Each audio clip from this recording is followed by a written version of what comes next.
पाठ 1 है पथ मेरा आलोकित कर दो।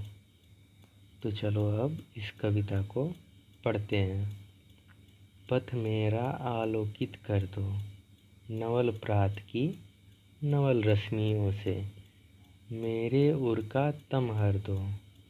मैं नन्हा सा पथिक विश्व के पथ पर चलना सीख रहा हूँ। मैं नन्हा सा बिहग विश्व के नभ में उड़ना सीख रहा हूँ। पहुँच सकूँ निर्दिष्ट लक्ष्य तक, मुझको ऐसे पग दो पर दो।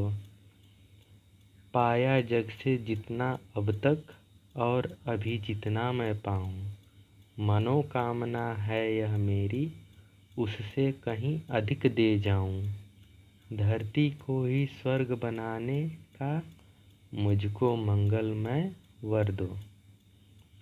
तो चलो कविता को समझते हैं। पथ मतलब होता है रास्ता, राह, जिसे मार्ग भी कहते हैं। आलोकित मतलब होता है प्रकाशित, प्रकाश से युक्त, रोशनी से भरा हुआ। तो पथ मेरा आलोकित कर दो मतलब मेरा रास्ता प्रकाश से भर दो, मेरा रास्ता प्रकाशित कर दो। नवल प्रात की नवल रश्मियों से, नवल प्रात की नवल रश्मियों से मतलब नए सुबह से, नए सुबह की नई किरणों से, नए सुबह की नई किरणों से मेरे उर का तम हर दो। उर मतलब होता है हृदय। मेरे हृदय का तम, तम मतलब होता है अंधकार या अंधेरा। हर दो मतलब दूर कर दो। मेरे हृदय में जो है, मेरे हृदय के अंधेरा को दूर कर दो। नवल प्रात की नवल रश्मियों से मेरे उर का तम हर दो मतलब नई सुबह की नई किरणों से मेरे हृदय का अंधेरा दूर कर दो। मैं नन्हा सा पथिक विश्व के, नन्हा मतलब होता है छोटा सा, पथिक मतलब होता है राही या राहगीर, रास्ते में चलने वाला। बिहग विश्व, विश्व मतलब होता है पूरा संसार।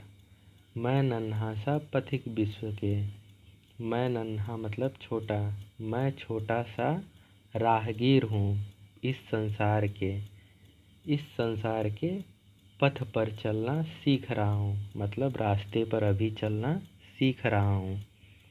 मैं नन्हा सा बिहग विश्व के, बिहग मतलब होता है पक्षी या परिंदा, चिड़िया, कौवा, ये सब बिहग हैं। मैं छोटा सा परिंदा हूँ, पक्षी हूँ, दुनिया के नभ में उड़ना सीख रहा हूँ मतलब नभ मतलब होता है आकाश या आसमान। तो मैं विश्व के आसमान में अभी उड़ना सीख रहा हूँ। पहुँच सकूँ निर्दिष्ट लक्ष्य तक, निर्दिष्ट का मतलब होता है निश्चित या निश्चय ही।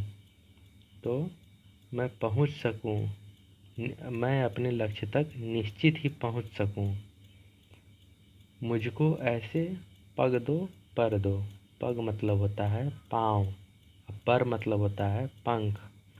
तो मैं अपने लक्ष्य तक निश्चित ही पहुँच सकूँ, मुझे ऐसे पग मतलब ऐसे पाँव दो और ऐसे पंख दो। अगला है पाया जग से जितना अब तक, मतलब जग मतलब संसार, मैंने संसार से अभी तक जितना भी पाया है और अभी जितना मैं पाऊँ, आगे मैं और जितना भी पाऊँ। मनोकामना है यह मेरी, मतलब मनोकामना मतलब होती है मन की इच्छा। तो मेरी मन की यही इच्छा है कि मैं उससे कहीं अधिक दे जाऊं, उससे भी ज़्यादा मैं देकर जाऊं। धरती को ही स्वर्ग बनाने का मुझको मंगलमय वर दो। तो स्वर्ग मतलब होता है सुख से भरा हुआ, दुखों से रहित, जहाँ पर दुख न हो। तो धरती को ही ऐसा बनाया जाए कि जहाँ पर सुख ही हो, दुख ना हो। मुझको ऐसा मंगलमय वर दो। मंगलमय होता है शुभकारी या अच्छा होने वाला। तो मुझको ऐसे शुभकारी वर दो। वर मतलब होता है वरदान। तो चलो अब कुछ कठिन शब्द को देखते हैं। जैसे पहला है पथ। पथ का मतलब होता है रास्ता या राह, मार्ग। अगला शब्द है आलोकित। तो आलोकित को प्रकाशित भी कहते हैं या प्रकाश से युक्त, रोशनी से भरा हुआ। नवल मतलब होता है नया या नवीन। रश्मि मतलब होता है किरण। उर मतलब होता है हृदय। तम मतलब होता है अंधकार या अंधेरा। हर दो मतलब ले लो या मुक्त कर दो। नन्हा मतलब छोटा। पथिक, पथिक का मतलब होता है राही या राहगीर। अगला शब्द है विहग। विहग मतलब होता है पक्षी या परिंदा। अगला शब्द है विश्व। विश्व का मतलब होता है संसार या दुनिया। अगला शब्द है नभ। नभ मतलब होता है गगन, आकाश या आसमान। अगला शब्द है निर्दिष्ट।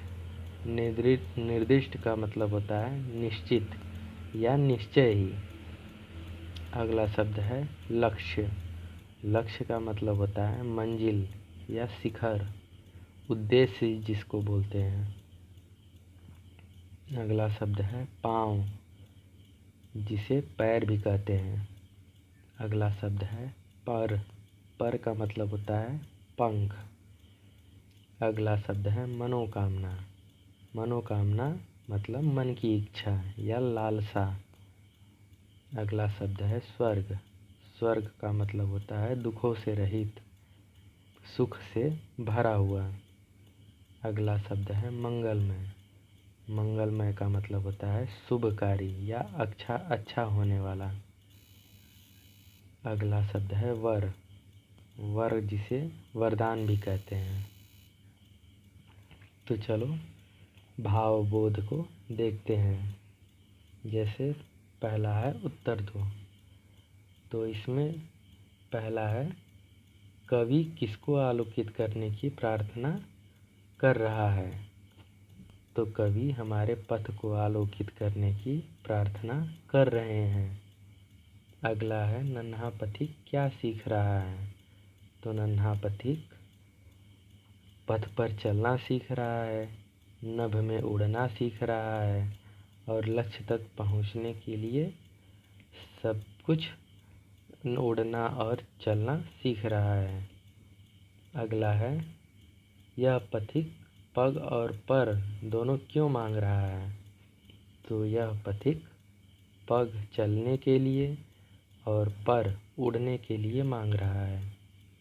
अगला है कवि की क्या मनोकामना है। तो कवि की यह मनोकामना है कि जो भी है या जो भी पाऊँ उससे अधिक देकर जाऊँ और संसार को और धरती को स्वर्ग बनाऊँ। अगला है कवि ने स्वयं को नन्हा पथिक और नन्हा विहग क्यों कहा। तो कवि ईश्वर से विश्व के पथ पर चलने के लिए पग और नभ में उड़ने के लिए पर मांग रहा है, इसलिए अपने आप को नन्हा पथिक और नन्हा विहग कह रहा है। अगला है नीचे लिखे स्तंभ क के कथनों के अर्थ स्तंभ ख से ढूंढकर लिखो। जैसे उर का। तो उर का मतलब होता है हृदय का। अगला है निर्दिष्ट लक्ष्य तक। तो निश्चित उद्देश्य तक इसका अर्थ होता है। नवल रश्मि से, तो नवल रश्मि से इसका अर्थ होगा नई किरण से। अगला शब्द है तम हर दो, मतलब अंधकार दूर कर दो। अगला है तुकांत शब्द, जैसे पर दो और वर दो। इसी प्रकार नवल धवल, हिलराया मिलराया, खिलाया पिलाया, चलना रुकना, पाऊँ जाऊँ, इस प्रकार के तुकांत शब्द हैं। मेरे उर का तम हर दो। अगला है मेरे उर का तम हर दो। इस पंक्ति का सही भाव ढूंढकर लिखो। तो इस पंक्ति का सही भाव होगा मेरे हृदय का अंधकार दूर कर दो। अगला है नीचे लिखी पंक्तियों के भाव स्पष्ट करो। तो नीचे लिखी पंक्तियों के भाव स्पष्ट।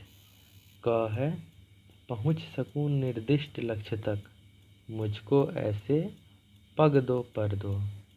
तो हे ईश्वर, मुझे ऐसे पाँव दो और पंख दो जिससे मैं निश्चित अपने उद्देश्य तक, अपने लक्ष्य तक पहुँच सकूं।